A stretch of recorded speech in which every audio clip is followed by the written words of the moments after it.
how far are you willing to succeed in life?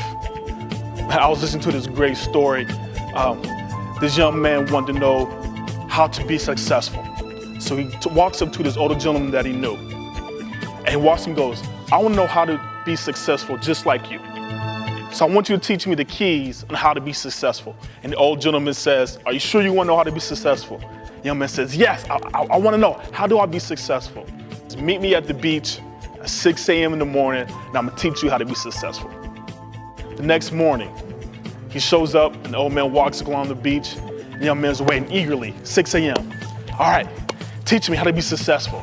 I want to know, how can I be successful just like you? The old man says, okay, this is what I want you to do. See the water over there? I want you to walk into the water. He's standing there, and the old man comes into the water with him, and out of nowhere takes his head and submerges in the water.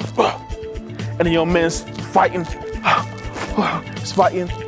And the last minute, the old man brings his head out the water. And the young man says, oh my God, you're about to drown me. What does this have to do with being successful? And the young man says, when you want to be successful as bad as you want to breathe, then you be successful.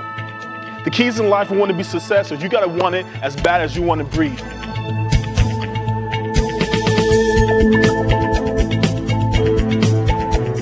My father taught me many things.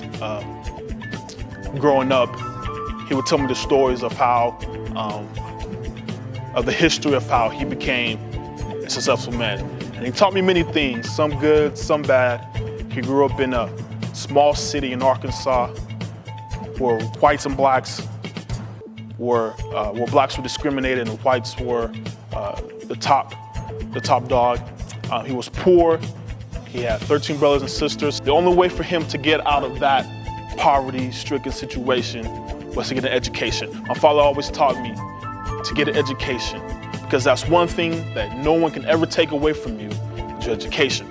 But he also taught me some negative things, not verbally, but through his action.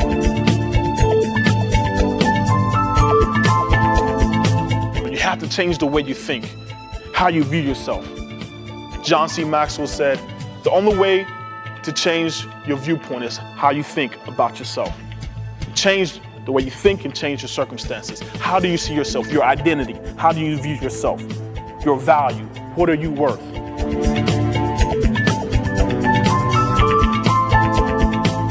Leaders learn how to follow, but end up learning how to lead other people. I learned this. You cannot be a leader if no one's willing to follow you. Leaders take the first action, the first step, willing to put their neck out before anybody else, willing to stay after practice longer, willing to study a little bit longer, willing to give themselves a little bit more time. Leaders are willing to put other people before themselves.